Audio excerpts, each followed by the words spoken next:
Welcome to another episode of The Artsy Raven, a show about writing and publishing with your host, J.F. Garrard. Welcome to another episode of the Artsy Raven, and today our special guest is Jinwoo Park, and Thank you. he is a Korean-Canadian writer based in Montreal. Born and raised in Seoul, he has lived in various parts of North America and the UK since the age of 11. He obtained his bachelor's degree from McGill in 2013, followed by a master's in political economics from the London School of Economics in 2014, and a master's in creative writing at the University of Oxford in 2015. In 2021, he won the Wong-Chu Emerging Writers Award for his first manuscript, Oxford Soju Club, which will be published by Dundurn Press in September 2025.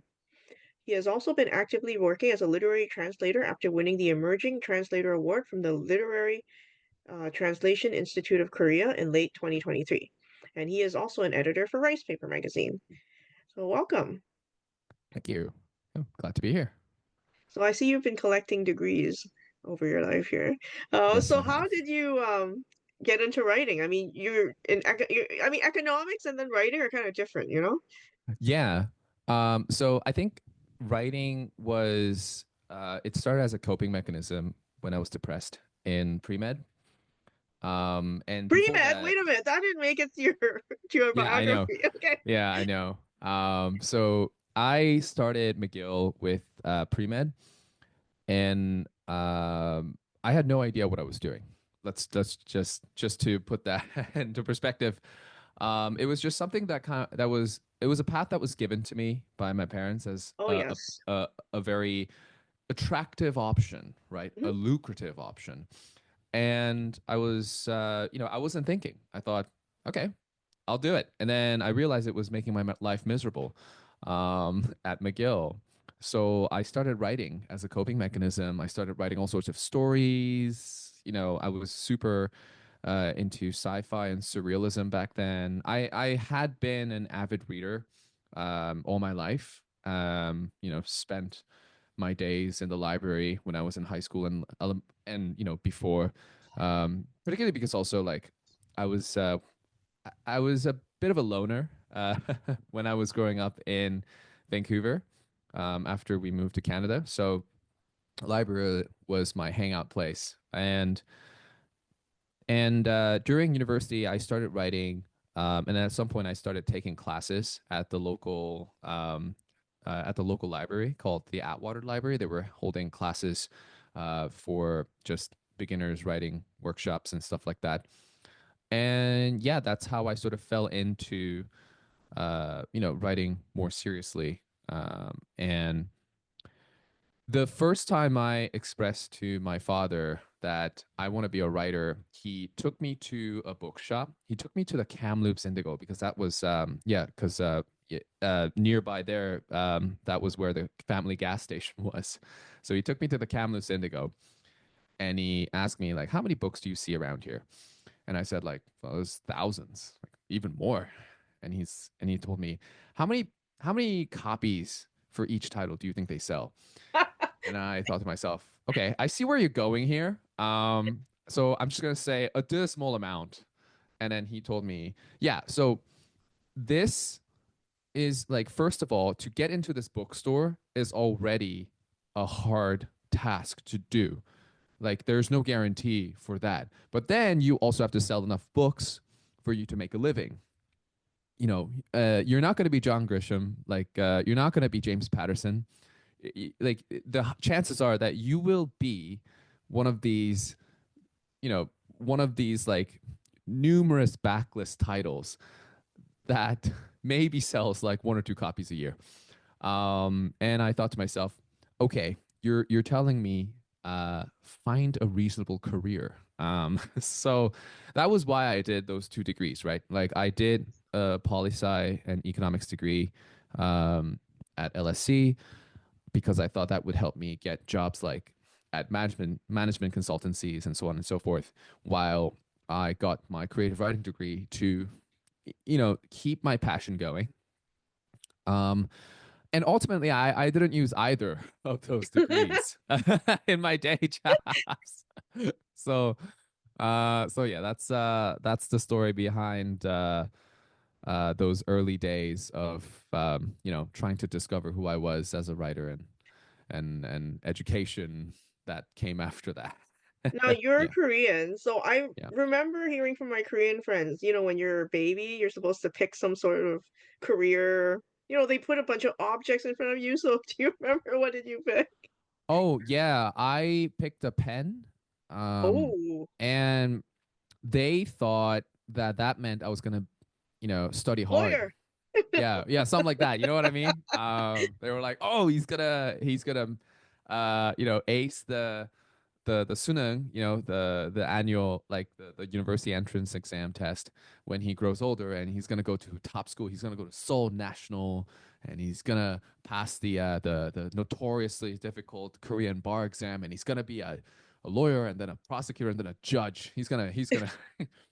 That was sort of their hopes Of for course. me, because they themselves were law school grads, and you know, moving to once you move to Canada, that all kind of fades, right? Like once you come to a new country, your life essentially resets.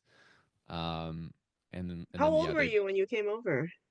I was 11. Okay. It was December 2001, and yeah, we it was a snowy day in Vancouver, and that's how we started our first year in Canada. Yeah. Oh gosh. Yeah, your story sounds like mine. So my background, I'm Chinese, and I went to pre-op optometry actually. I did Oh, graduate with a pre-op degree. I graduated with this degree, and then I went into nuclear medicine. So I did do the healthcare route, but I didn't make right. it to being a doctor. So of course, perpetual disappointment there. Yeah. And I remember I told them, I want to be a writer, and at the time, Evelyn Lau was really popular. And my Ah. mom's like, "You want to run away from home and be a prostitute?" And I was like, Oh my "No, I don't think god. you have to be a prostitute to be a writer." Mom." Oh my god. So, so anyway, I didn't Oh, start writing until years later, like when I got a stable job and then, right.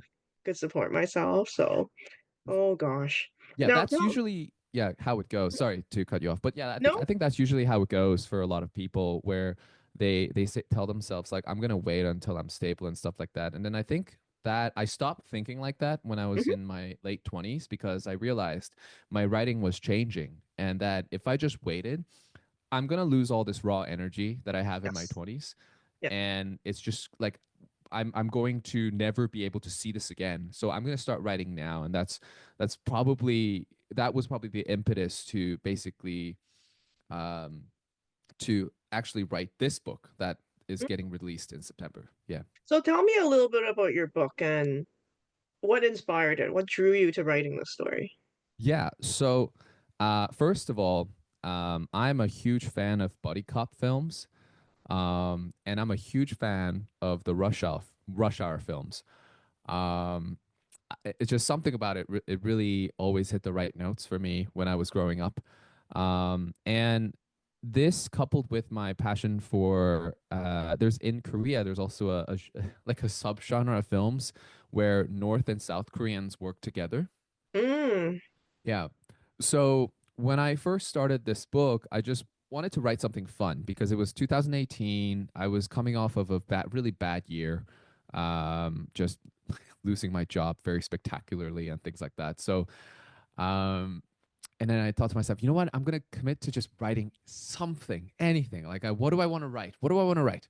And I thought to myself, I want to write something fun. Like, I don't care if it's going to get published. I want to write something fun. So I thought to myself, I'm going to write a buddy cop book about a North Korean and a South Korean in a European town working together to solve something. And it had all the ridiculous tropes of like, there's a nuclear scientist with a secret briefcase that, like that yeah. contains something. And then the North and South Korean needs to work together to basically prevent global collapse or something.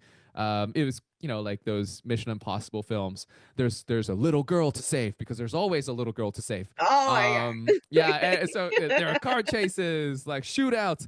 So it was like that. It started Okay. life like Yeah. that, but the title was still the same. It was called Oxford Soju Club because it was centered around this restaurant where everyone was coming together um, thinking that this was like a cover up or something. Like this restaurant is not a real restaurant. Like, everyone's like this there must be something here, while it actually was a real restaurant. So it's like and it that first draft kind of really scratched my itch for writing. But then once I actually looked at it, I thought to myself, well, I'm not going to publish this. It's a little too it's a little too Over cliched. the It's a little top. too juvenile. Yeah. And then I thought to myself, actually, there's something in here that I want to tell.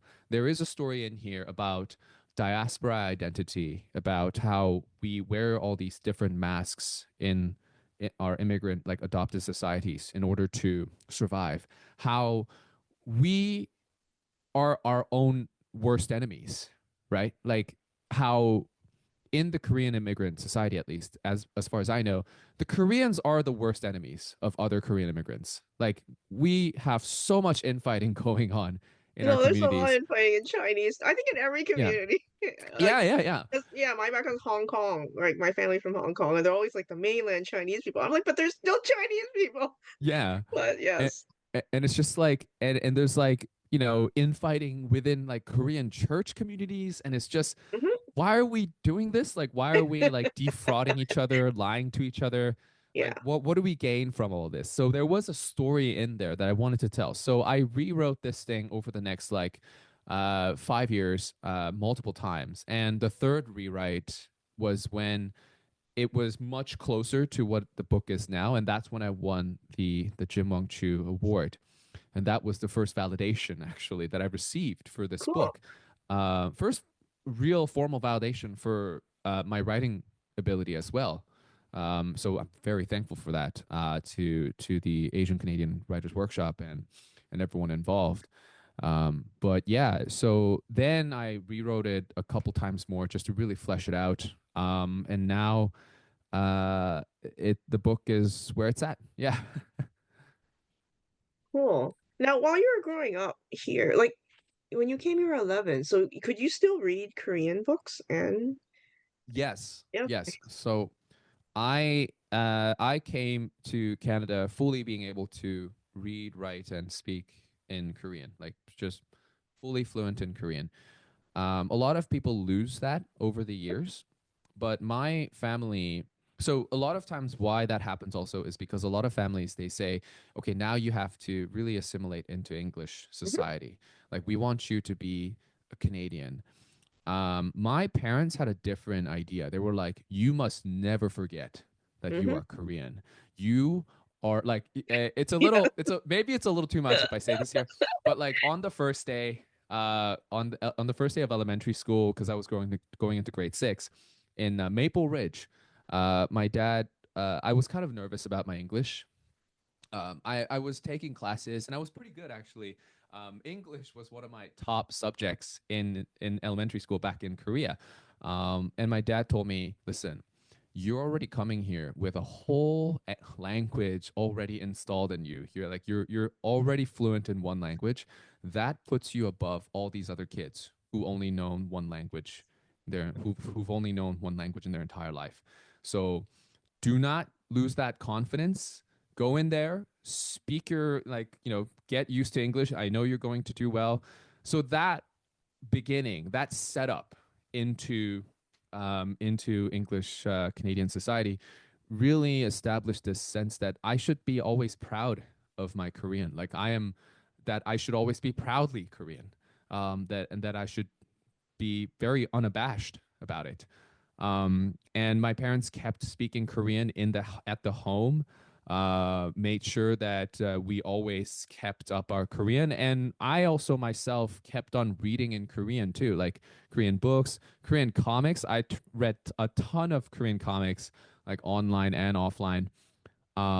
So yeah, that's sort of my relationship over the years with Korean. Yeah. So as you were growing up, I mean, did you find there were differences in like did you find any Korean English books to read? Yeah. Okay. Yeah. No. Um, very hard to come by. So that's why I relied a lot on the internet. Really. Mhm. Um, There were a few times that my parents would go to Korea and then bring back some books, but those were very rare. And I mean, I we brought a lot of Korean books from Korea.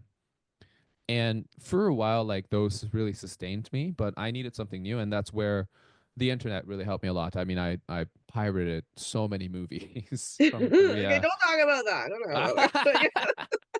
Oh no, edit that out. Um, but like I mean, also we borrowed so many because the local Korean grocery in the area had uh like Korean movies that could be rented Yes. on VHS tapes. Yeah. So we watched tons of those K-dramas too. Yeah, and like I said, that was also when I moved to Canada. That was around when Korean webtoons were really coming strong. So they were just really starting up. So I would read webtoons all the time, and obviously it wasn't it wasn't perfect, uh, and there were moments I felt like I was a lot less Korean, obviously, growing up. But those are the things that really sustained my uh, like Korean language skills, as well as a sense of identity, like a sense of Korean identity that like, yeah, I'm still Korean here. Like, yeah, I may have to put a hyphen and go Korean Canadian, but I still strongly identify with that Korean part of the two words. So, yeah. That's really, yeah, I struggled with I was born in Canada, so it's a little bit different. So I never grew up in Asia, but my parents were trying their best to obviously instill this into me, but it was a struggle growing up. I felt like I was torn between sides at school and, at home. At home we spoke, so I can speak fluently, but I cannot write. So that was one thing I did not learn. So I regret not being able to read literature. Um, okay, so after you wrote your manuscript a billion times here, I forgot, I lost count how many times you Yeah. edited. Yeah. Okay, I so lost count too. so how did you find a publisher in the end? So yeah, this is a very simple story. It's a story of massive luck. So the first time I queried this was right after Wong-Chu, and it got nowhere. I literally sent it to like every agent I could find that was on my list. All the Canadian publishers, no one would take it. So I thought to myself, okay, I need to go back to the drawing board with this thing. So I did. That's why the rewrites happened. Um, Come to around summer of 2023, I'm kind of ready to fold on this book and work on my second manuscript, which I was much more interested in by then. So I was like, okay, I mean, maybe this was a practice manuscript. I'll just put it in as a drawer novel, and then if another book of mine goes, gets published, maybe this could be revived then. But I'm just going to leave this behind. And that around that time was when I was kind of, growing as a literary influencer on TikTok. And so I had like, a couple tens of thousands uh, of followers. So, and then I was actively making videos about books and Korean literature and so on and so forth and writing. That was when an editor from Dundurn, Julia Kim, who was an editor at the time at Dundurn, she reached out to me over TikTok and said and asked whether I had a manuscript to show because she read that I had written a book on my website. She watched one of my videos, really liked it, saw my profile, and thought, "This guy's interesting. Like, let's like." And Korean Canadian writers are rare, so she was really looking to, being a Korean herself, she was really looking to discover more Korean Canadian authors. So that's how she found me, and then I thought to myself, okay, well, I mean, I'll Yeah, show it to her, right? Like there's no of loss. course. And she read it and she gave me pointers on how to fix the manuscript.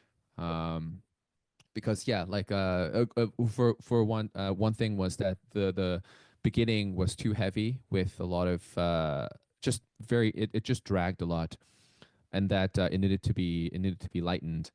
So I did that. I changed. I developed the characters a little more. I introduced new scenes. I took some things out. And after all of that, she once she deemed that it was ready, she took it to Dundurn. They had a meeting about it, and then the offer was set, and that's where yeah, I went off to the races with Wow, Oxford sounds like Soju a Club. fairy Yeah, tale. yeah, it is. And it's kind of yeah, it's a lot of serendipity that that fell into place because honestly, I was ready to kind of say goodbye to this book for a while, and then it just sort of happened in a blur. And I do credit, like my TikTok account where I just was able to put myself out to an audience, and so that like I can so that I could be known to people. But all in all, I also, it's huge thanks to Julia Kim because she was the one who really stuck with me. Like she stuck it out with me when this book was rougher than sandpaper. Yeah. So, and I think that was why too. Like a lot of agents and a lot of people, publishers were looking at this and going, that's just not Yeah, there they won't yet. have the time to tell you, like, Yeah, this is exactly. what you have to fix. They're just like, oh no, that's it. Yes, no, yes, no. Exactly. But Julia being someone who really wanted to get a Korean Canadian writer going, she was like she had that determination and patience to see me through the process, and I really like it's I really thank her a lot for that. And she's now an agent at the Rights Factory. Um, but yeah, just super thanks to her and as well as Dundurn that this book is now where it's at. Yeah. So tell me a little bit about your TikTok account. What do you do there? Well, I mean, we're in Canada, so maybe this is less concerned because as you may know, that it might get shut down in the U.S. In a few days. But my TikTok account is basically an account where I talk about all things Korean literature, writing, um, book recommendations here and there, as well as a lot of things about Korean history and culture. So recently, for instance, I think a series of videos that I recently made that just got millions of views altogether was when President Yoon declared martial law, Hmm. and then I had, I mean, as a Korean translator who can read and listen to Korean news in Korean, I had access to a lot of information before the English outlets could really figure out what's going on. Um, so I just deciphered everything, the situation. This is why it's happening. These are the ulterior motives that might be in play. This is the timeline and all that kind of stuff, and people really liked it. And that's the kind of stuff that I do nowadays a lot too, where I just sort of talk about Korean culture and Korean history, give people a lot of that educational material to know more about Korea as a not just like not just on a surface level, but on a deeper level. Like, what are we really like? Like, what is our society really like, and where do these historical contexts come from? And there is a big curiosity over Korea as a country right now. So I once again it was a very fortunate thing that I was able to strike it with the zeitgeist. And but yeah, that's TikTok. For me, it's my biggest, it's my most significant thing. In terms of I believe in my literary career. To be fair, um, because it's how I got my book deal. It's how I also met a lot of people, like writers and whatnot. Like it gave me access to people that I would not have had access to. And for that, I'm very grateful for for what the app has done for me while the party lasted, at least.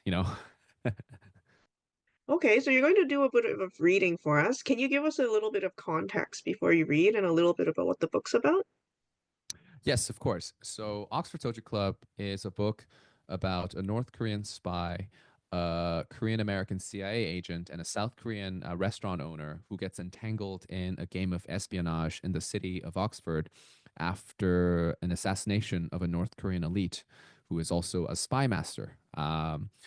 And this particular scene that I'm about to read from is one of the many flashback scenes that are in the book, and it's about Johan's trip to Bergen. Johan is the North Korean spy, and under the orders of Doha, who is assassinated in the beginning, he travels to Bergen to track down a runaway North Korean agent to basically put an end to his life because he defected from his duty. And that's it. Yeah, that's that's what the scene is. Yeah. Okay, so I'll start. 3 days after Doha confirms with Pyongyang that the Brussels operative has gone missing, they locate him in Norway. Johan takes a morning flight to Bergen. After taking a cab to the city center, he walks to the small fourth floor lodging he has rented, from which he can see directly into the window of his target's apartment. Over the course of a week, he maps out his target's patterns. He has grown a light beard since Johan last saw him. He steps out of his apartment every day in the mid-afternoon and gets back around dinner time, anywhere between 1800 to 1900 hours. He also jogs regularly in the mornings, usually the same route down the hill, through the city center, to the docks, and then back up. Johan initiates his plan on the 8th day. He watches the target, clad in a black jacket and jeans, stroll out the building's front entrance. Johan waits for an hour and then walks across the street, entering the target's building. He climbs a narrow set of stairs past the front door. On the third flight of stairs, he turns to the target's door, takes the lock, and opens it. Inside, he inches forward, looking out for wires. He is greeted by a modest dwelling, a single bed, a table, a chair, and a stool by the fridge.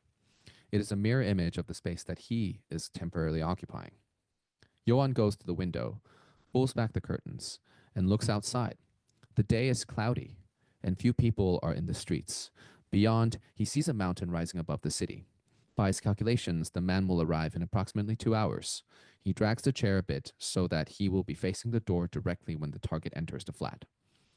When the man returns after an hour, he holds a bag of groceries in his arms. He sees Johan sitting on the chair. Johan nods at him, and he nods back, calm as a host finding a guest who has arrived early. Dongmu, you're finally here, the target says, setting the groceries on the counter and lowering himself onto the stool. The Hamgyongdo accent is heavy in his Korean. Johan does not answer. His protocol is clear on these missions. Do not engage, simply execute. I saw you, Dongmu. I was wondering when you'd come over. Your unit is small, isn't it? I think the apartment I used to have with my omani back home was much larger. The man, leaning his arm on his knee, smirks momentarily and then looks at the floor. It makes Johan uneasy, and he wonders if there is something under the floorboard. It's the one place he didn't look when he was sweeping the apartment for weapons. The man stands up and moves toward the kettle on the stove. Would you like some tea? Johan does not respond. The man takes his silence as agreement and simply carries on, putting 2 bags of black tea into 2 mugs, one red and one gray, with a small triangular piece chipped away on the edge, leaving a short trail of forking cracks beneath. The gas stove heats up, the blue flames flaring up after a quiet tick, tick, tick, and a whip. The green kettle's bottom is blackened. The fire looks at it hungrily, familiarly. There is no hurry, the man says. I'm not going to run from this. Johan hears thumps from above. Someone is stomping around upstairs. He can clearly make out a woman talking in the unit next to them. She sounds angry, like she is accusing someone. It's a bit noisy here. I thought it'd be nice and quiet in Norway. Turns out people are people everywhere. Johan leans back and, with steady eyes, observes the man. I suppose this is as expected, the man says, looking out the window. I don't know what I wanted to find. I suppose that's why I haven't left, though I should have. The kettle whistles. Johann readies himself, expecting the other man to hurl boiling water at him while he makes a break for it. But he does not. Instead, he serves tea in a slow, relaxed movements. How is he doing? Our Commander Doa. He asks Johann, his hands wrapped around his mug. Johann does not answer, but instead glances around the room, vigilant for an unseen threat or surprise. Please, Dongmu, do spare your comrade some companionship in his last moments. Have some tea. It was very expensive. Here, everything is. Johann sniffs first, then presses the edge of the cup to his lips. Once he confirms that it does not taste off, he takes a fuller sip. Is it good? The target grins expectantly. Johann tips his head a bit, not to give an answer, but to simply respond. Ah, I was hoping for more of a reaction. I suppose money doesn't exactly buy better tea, capitalists, lies, and whatnot. He shakes his head, takes a sip from his cup, and then puts the mug down on the small table next to him and leans in with his hands pressed together. Tea from home was much better. All these different tastes, all these different choices, yet nothing compares to the little we had. I miss it dearly. Do you not miss home? He asks Johann. After a pause, the man chuckles. Right. Maybe not as much as I do. I have my own money back home, you see. When they sent us out here, they sent us out here with nothing. Not even a picture. The man drifts off for a while, setting his gaze on a place beyond the room. Do you know what that's like? To forget your own Omani's face? It started with not remembering what her ears looked like. Soon after, parts of her face started disappearing from my memory. It spread to her mouth. I forgot how her lips formed when she would speak, how her smile curled up to her cheeks. She had this endless smile for me, the way her face would fold in 1,000 different places. And before I realized what was happening, I lost her nose one day, and then her cheeks, and then her eyes. Her face became a blank canvas, like those egg ghosts you heard from folk tales, yeah? Their faces just erased, a flat, smooth surface with nothing on them. The comrade rubs his eyes, sighing, the story taking a toll on him.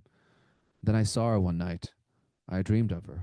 She was wearing this white choguri and shima. She was telling me that she was waiting for me. I asked her where she was waiting, and she wouldn't say.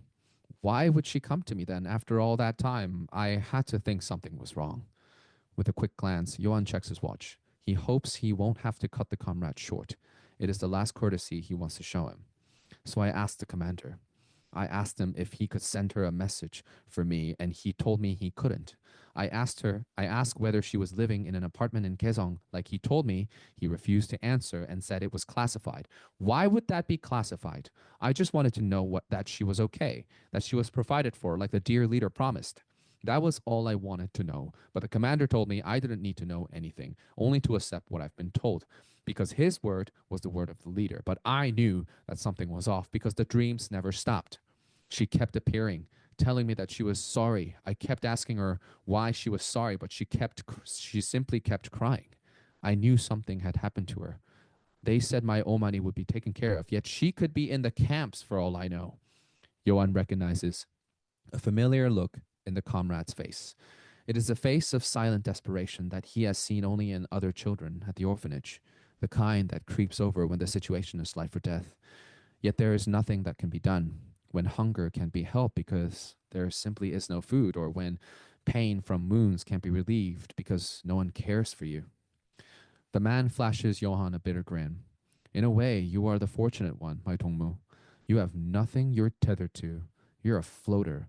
You know nothing about what it means to have someone who depends on you, who is connected to you. You've never been someone to anyone. Johann holds his silence. His grip on his cup tightens slightly. He says nothing back because there is no need to respond.